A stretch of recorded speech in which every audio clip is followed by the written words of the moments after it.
51岁的苏先生，长年以来拢有心跳无稳定的困扰。日前，大拿主治病院小儿心脏科和心脏内科的团队，将伊人手诊断，伊有极大先天性冠状动脉瘘管，合并着大型的血管瘤。伫咧心脏内科李义达医师和小儿心脏科刘伟丽医师的合作之下，成功来透过心导管的手术来修复，嘛，互病人伫咧2点钟之内重新找回健康的生活。巨大先天性冠状动脉瘤管是一种罕见的心脏血管畸形，病人的冠状动脉生出一条异常的瘘管，直接连通心脏，也是大肌的血管，变做一条不应该存在的秘密通道，互原本应该流向血肌提供营养的血，互这个瘤管分流掉，进而引发人受欢迎。年轻的时候，员工健检，他就说有那个心杂音。那有被转介到就是医院的那个心脏内科去做检查，这样。那他说，医师是有跟他说，疑似有先天性心脏病的。过了几年，他觉得说，他体力好像就是有越来越不好。那想看看说他之前的那个先天性心脏病的部分啊，是不是有需要处理这样子？对，那我们就帮他做一系列检查，发现是比较罕见的这个冠状动脉瘘管。那因为蛮大的。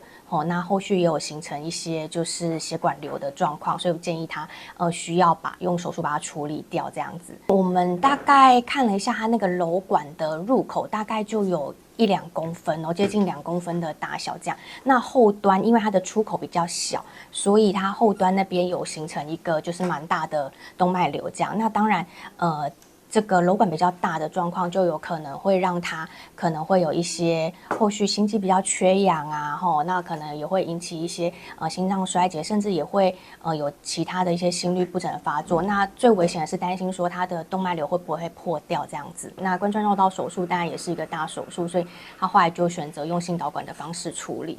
我们有跟病人说这2种方法啦，那但是不管是做哪一种方法，其实后续都是需要吃药。那只是说手术它可以连前端的扩大部分就在这次手术一并处理。那如果是栓塞，我们就是把它塞完，但前端的扩大可能就是要等时间看看它会不会自己在缩小这样子。因为当中动脉瘤管初期无症状，定定是意外发现，也是因为心杂音，进一步安排检查里发现，若是被告只有心杂音，也是有不明原因胸痛、心悸，也是心跳不规则，请尽快就医检查，先新闻内交大拿定采访报道。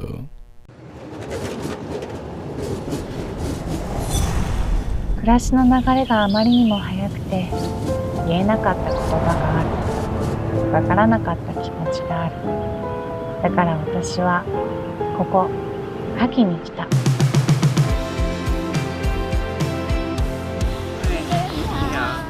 风景很漂亮，你可以慢慢走哦。好，谢谢。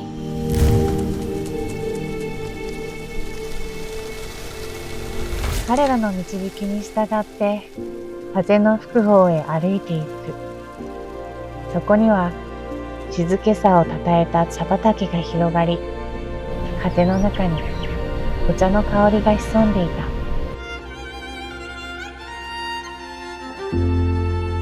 た。湯が澄んでいくのを待つように、葉の底に残る甘みが戻ってくるのを待つように、答えを急がず、ただ心を鎮める時間がここにある。特別なものは用意してないよ。そう言いながら並べてくれた料理には一つ一つに優しさが染みている。この場所では食べることが一番素直な告白。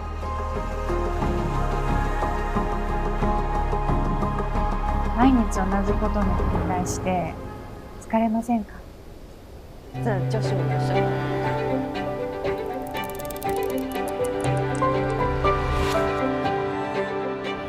答えを探しに来たつもりだったけど、私が見つけたのは日々と向き合うための一つのリズム。気づかせてくれたのはあの人たちの生きる姿だった。日々はもっとしなやかで、もっと地に足のついたものでいい。萩、それは生き方の提案。